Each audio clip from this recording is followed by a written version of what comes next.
Fala, mentes pensantes, estamos aqui para dar aquelas velhas dicas rápidas para você se preparar para o Enem. E em geografia, um tema que é sempre recorrente é a urbanização.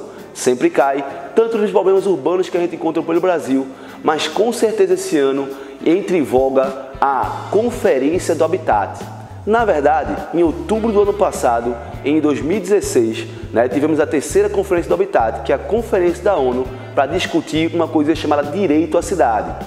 O direito à cidade é um conceito que define quando a população de uma cidade vai ter acesso aos serviços básicos que a cidade pode fornecer, como segurança, mobilidade, moradia, condições de saneamento básico, entre outros. O direito à cidade é um texto muito discutido, principalmente pelos processos de urbanização desigual que ocorreram no mundo. A gente sabe que a gente pode dividir o processo de urbanização em dois períodos. Uma urbanização lenta e antiga, que ocorreu desde o século XVIII, influenciada pelas revoluções industriais e focada nos países mais desenvolvidos.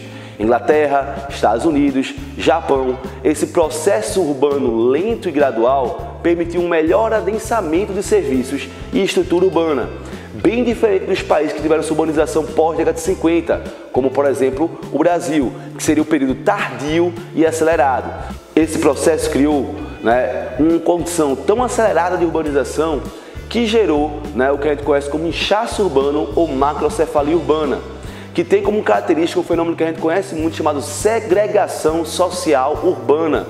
Como a cidade cresceu concentrada e cresceu de maneira acelerada e a população saía do campo para a cidade devido ao êxodo rural, ela não teve a construção de estrutura suficiente para todo mundo, o que gera as pessoas que têm o poder de capital ter acesso a uma melhor condição urbana e as pessoas que não têm tanto poder de acesso a capital são segregados, são periferizados para regiões mais distantes do centro que não têm muita infraestrutura e por isso o custo é mais barato de vivência. Isso gera dois moradores da cidade, que é o cidadão, aquele que mora na cidade e tem acesso a ela, e aquele que é o citadino, que mora na cidade, mas não tem acesso à estrutura que a cidade pode fornecer. Ou seja, ele vive como uma condição de fantasma da cidade.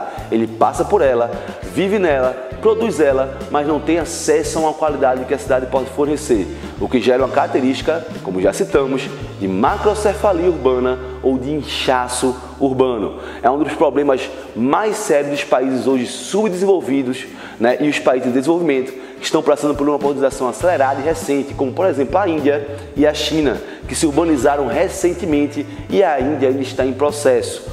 Hoje, a urbanização no mundo, quem é responsável por ela são os países pobres. Não esquece disso. Estão se urbanizando agora. Os países ricos já estão urbanizados. Lembra que a taxa de urbanização mede a quantidade de moradores que residem nas cidades.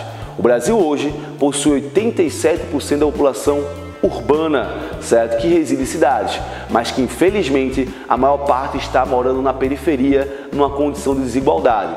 O Estatuto da Cidade, que foi criado em 2001, ainda no governo Fernando Henrique Cardoso, tenta implantar o direito à cidade, mas infelizmente encontra barreiras na aplicação dessas políticas feitas no município e no estado, principalmente no contexto de crise econômica que vivemos hoje. Mas a cidade precisa ser reformada, precisa ser melhorada e precisa garantir o direito das pessoas. Senão, infelizmente, a lei que foi criada em 2001, o Estatuto da Cidade, nunca vai entrar de fato em vigor e sempre vai encontrar barreiras econômicas para ter acesso e a melhoria de vida das pessoas nas cidades do Brasil.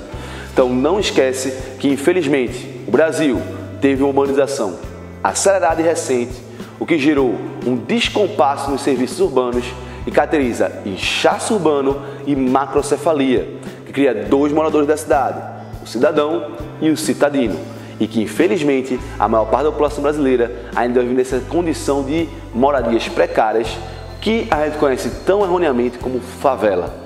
Certo, galera? Então não esquece dos fenômenos urbanos e não esquece da causa, que foi a industrialização tardia e recente pós-década de 50. Assim a gente tenta criar uma tendência dos países subdesenvolvidos e em desenvolvimento. As mesmas características que a gente encontra aqui, a gente encontra no México, a gente encontra na África, a gente encontra na China, com peculiaridades diferentes, mas com o mesmo fenômeno. Então não esquece disso. Hoje, né, os países em desenvolvimento e os países subdesenvolvidos são aqueles responsáveis pelo crescimento urbano. Não esqueça disso, que com certeza é uma boa dica para você garantir sua vaga no vestibular.